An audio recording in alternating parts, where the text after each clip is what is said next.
Hey everybody! Today what I want to talk to you guys about is your final essay and outline, the academic research essay. Okay, so if you'll look at our calendar, you'll see that the outline and a journal assignment is coming up due toward the end of the week. And just like our first essay, the outline is really, really important. So you're going to do a lot of kind of preliminary work for your essay. You've already done some in your academic or in your annotated bibliography, but you're also going to do some more preliminary work that's going to help you in writing your essay for your outline. Okay, so remember, outlines are just the big ideas. Okay, the thesis statement for you guys, it's the thesis statement, and that's your hardest part. A topic sentence for your background information, and then topic sentences for your 3 reasons, topic sentences for your opposing view and objection, and a rebuttal. Okay, so that's what I'm asking you for your outline.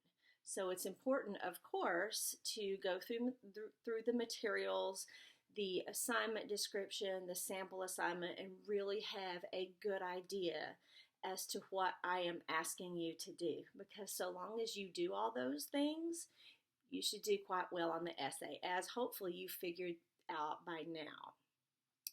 All right, so when we start our outline for our essay, you want to think about the research that you did for your annotated bibliography, because you were supposed to start gathering sources for your essay in the annotated bibliography. So you've done some really good work already for your essay, whether you know it or not. But for your outline, of course, the most important sentence in your outline and in your essay is going to be your thesis statement. Okay, so you have to make sure that you have a definitive argument, not a statement of fact, not a question. Okay, so you have a statement where you can clearly see 2 sides of that statement, but you have chosen one side, okay, an argument. What I see happen a lot of times for this essay is that students have these really broad thesis statements, and I always have to tell them, you have to narrow that down. So that's one big issue. I give you an example in the PowerPoint lesson about the death penalty. That's a really good example. But another example that I see sometimes is that, people like say your topic is social media, okay, and I'll see a thesis statement like, social media is bad for us. Okay, that's definitely an argument. Okay, for sure, that's definitely a thesis statement. Or in the alternative, social media is positive for our society. Okay, that's an argument. But for a 3-page essay, maybe 3.5, 4 at the most, that thesis statement, that argument is way too broad. You've got to whittle it down to meet the assignment requirements for a shorter essay. So one thing that I tell students is okay, you've got a topic, you've definitely chosen a side, but start thinking about categorically, if that makes sense, what types of, how can I narrow that thesis statement categorically? What I mean by this, okay, so you've got, okay, social media is bad. All right, too broad. Narrow, okay, and I wrote this down, so that's why I'm looking over there. Social media should be limited because it negatively impacts mental health. So now you're narrowing it just to focus on the negative parts of our mental health that social media impacts. Okay, so social media is bad for a lot of reasons. It can affect us physically, mentally, emotionally. It produces problems in our society, etc., etc. Those are all categories. So you need to stick to a specific type of category, if that makes sense, all right? So again, social media should be limited because it negatively impacts our mental health, okay? There's our thesis statement. There's our big umbrella. Now we want to think of, for purposes of the outline, topic sentences. And your next piece, okay, your next piece is going to be for your background information paragraph, a topic sentence. I'm not too concerned about that. You can think of that. I'm going to talk about that in a bit. But your background information paragraph is just preliminary information that your reader needs to know before it gets into your smaller arguments, your reasons to support the thesis statement. So I'll talk about that in a bit, okay? So sentence 1, thesis; sentence 2, a topic sentence for background information paragraph. And now the bigger pieces come into play. Your 3 reasons to support the thesis statement. Those are 3 sentences, okay? So that should be sentence 3, 4, and 5. Okay, so reasons, remember, or whys, or becauses. They're these smaller connecting arguments to your big thesis statement. So, for example, our thesis statement: social media should be limited because it negatively impacts our mental health. And now we're going to think of those of 3 ways, 3 reasons. Okay, so it contributes, number 1, to, let's say, social anxiety. Okay, that's 1. Number 2, maybe negative body images. Okay, and then number 3, depression. Okay, so I'm taking the big argument and I'm breaking it down and deconstructing it into its 3 smaller pieces. Okay, all right. The next 2 is going to be a little tricky for you, because it typically is sometimes, is you have to assert an opposing view, a counter argument, an objection, and a rebuttal. It's called a lot of different things, but it basically means the same thing. You have to acknowledge an opposition, the opposing side. But then, even though you acknowledge that opposition, you have to rebut it. Okay, so pretend you're an attorney. Objection, and here's my rebuttal to the objection. It should be 2 sentences. So, for example, objection. Opponents argue that social media actually can encourage communication and communication skills with people all over the world. Okay, so we can interact with people that we normally couldn't. Okay, that's great. And that's the opposite of what we're saying in our thesis statement. Okay, because we're saying social media is negative and it impacts our mental health. Here we've got an opposing view. Okay, so there's your objection. But remember, this is your argument. So you rebut that opposing view. Okay, what did I do here? Although or while this concept may be true, this type of communication with people through social media is actually very limited and unrealistic to the world in which we live. Okay, so that's going to be your tricky part. Objection. Here's what opposing views say. Even though this might be true, why is specific to the argument that I'm making. Make sense? Okay. Right. So that is the outline. Okay. Focus on those pieces. What I'm going to be grading you on is whether those reasons and the counter, whether all of those big ideas connect to your thesis statement. Okay, so you guys have done well on that so far, so I have faith in you. Please let me know, of course, if you need help. This is all contributing to your essay. So let's get to the essay. Okay, so this essay is a 1, 2, 3, 4, 5, 6, 7, 8 paragraph. Okay, so I'll say it can either be a 7-paragraph essay or an 8-paragraph essay, and I'll tell you what that means here in a sec. So first paragraph, okay, make sure you've gone through all the materials. Make sure you understand what I'm asking you to do, and you should have the assignment description and the sample assignment. Use those documents when you begin writing your essay. Have them open.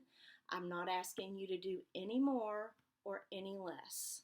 Okay, so when you start drafting, go paragraph to paragraph and make sure you're including everything that I'm asking. This has been the case the whole time. Okay, so first paragraph, I'm not going to get into much. Introduction, use the funnel method. Okay, last is your thesis statement.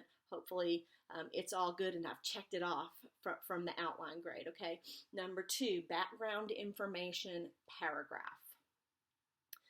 This is a paragraph. You may or may not use a source. You've got to have 5 sources, 5 academic sources in this essay.